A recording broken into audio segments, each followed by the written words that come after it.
Республикада янгыннарга каршы махсус режим дәвам итә. Бу көннәрдә ачык урыннарда коры үләннәрне һәм чүп-чарны яндыру аеруча куркыныч. Янгыннарны булдырмас өчен торак пунктлар, урманнар янында саклау полосалары ясала.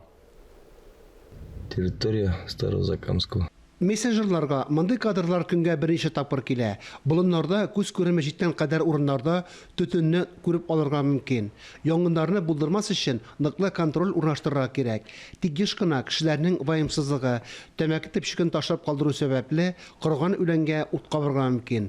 Соколка авылында янгыннардан саклану чараларын күрәләр. Кешеләр белән сөйләшүләр уздыралар. В последнее время участились случаи возникновения пожара сухой травы, пал сухой травы.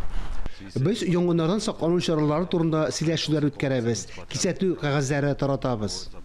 Коры үлән яна башласа, тиз арада куркынычсыз урынга күченергә кирәк дип кисәтәләр белгечләр. Янгын сөндерү хезмәтенә шалтыратырга, төгәл адресны, үзең турында мәгълүматларны хәбәр итәргә, янәшәдәге объектларга куркыныч янымы юкмы икәнлеген бәяләргә кирәк. Фанис Магомедов, Ландыш Бабаниязова, Фаил Шәйхетдинов, Татарстан яңалыклары, Мамадыш районы.